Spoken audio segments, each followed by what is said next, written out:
si Kristo ay anak ng Diyos?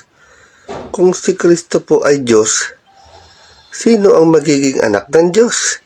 Sige po. Sabi yung ama ang Diyos, at yung anak, Diyos din. Sino nauna sa dalawa? Siyempre, nauna yung ama. Ang ibig ko ba dyan sabihin ay, ang Diyos, Ama, ay lilikha pa ng isa pang Diyos? Hindi siya lumikha ng isa pang Diyos. Kasama niya yun eh. Alam mo kung asan si Kristo noon? Pakinggan mo sa kay San Juan, 1:18. Walang taong nakakita kailanman sa Diyos. Ang bugtong na Diyos na nasa sinapupunan ng Ama, siya ang nagpakilala sa Yung Kanya. anak, nung umpisa, nasa sinapupunan ng Ama. Hindi niya nilikha, kundi nasa sinapupunan niya. Bahagi niya. Parang ganito, para maintindihan mo, no? Si Adan, di ba tao na, no? Eh si Eva, tadyang pa lang nun. Nung hugutin ng Diyos yung tadyang, ginawa niyang Eva. Kaya si Eva galing kay Adan. Parang yung anak nasa sinapupunan ng Ama. Eh anong ginawa ng Ama doon sa nasa sinapupunan niya na anak? Nilikha niya ba? Hindi niya nilikha, kundi ang sabi niya ganito. 1:5. Sapagkat kanino nga sa mga anghel sinabi niya kailanman, ikaw ay aking anak, ikaw ay aking ipinanganak ngayon. Ngayon, ipinanganak siya ng Diyos. Sabi niya, ikaw ay aking ipinanganak ngayon.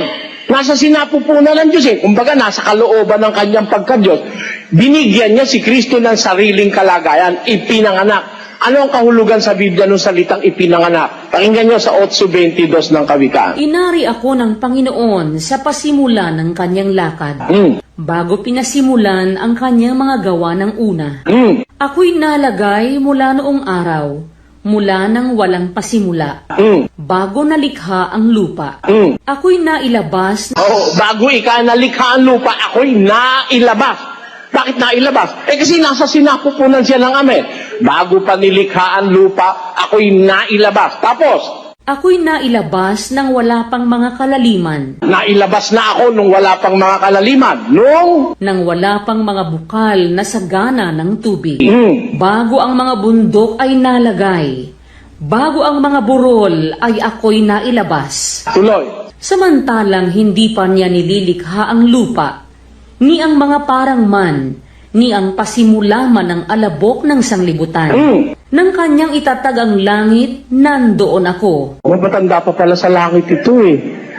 Paano naman kaya naging tao ito eh? Wala pang ang alabok eh. Hindi pa niya inilikha ang alabok ng lupa, nandoon na ako. Nang itatag niya langit, nandun din ako. Sabi niya eh ang tao galing sa alabok. Eh paano naging tao si Kristo? Wala pang alabok eh, may Kristo na. Isipin mo naman yun. Kaya, nang itatag niya ang langit, nandun na ako.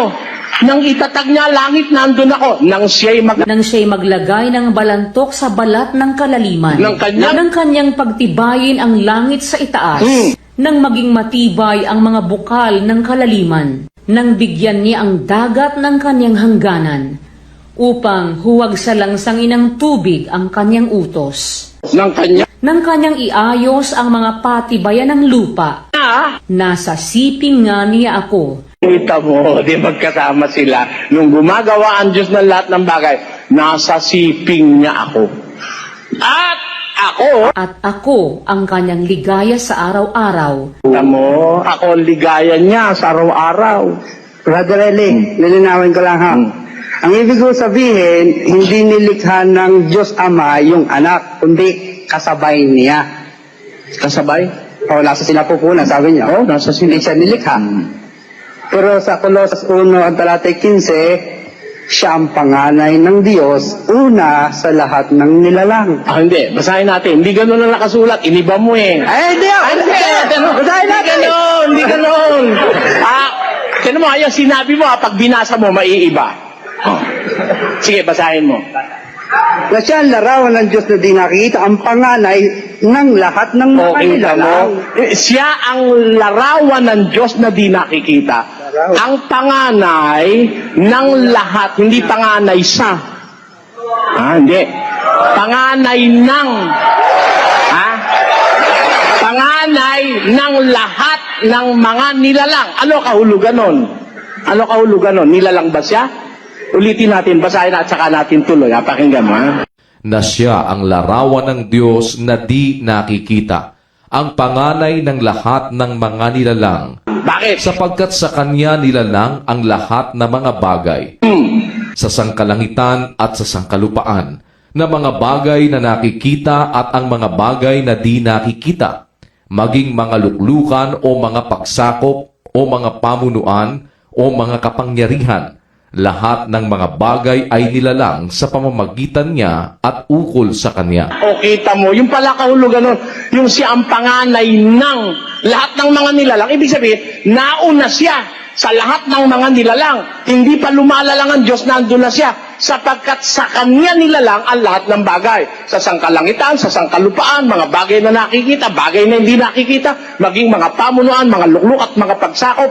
Lahat ng bagay nilalang sa pamamagitan niya.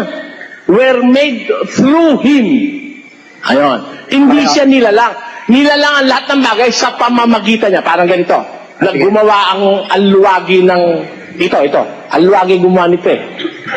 O, paano nagawa ito? Sa pamamagitan ng lagari. Diba? Nilagari nung alwagi yung kahoy. Hindi naman pwede yung mag-isang alwagi, wala siyang kasangkapan, pinalagari niya yung kamay niya. Mauunang maupod yung kamay niya bago yung kahoy. Diba?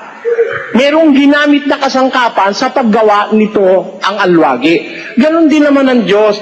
Ang kasangkapang ginamit niya sa pamamagitan ng Kristo, ginawa niya lahat ng bagay. Ang katunayan, sabi ni Juan, balikan natin. Uno-uno.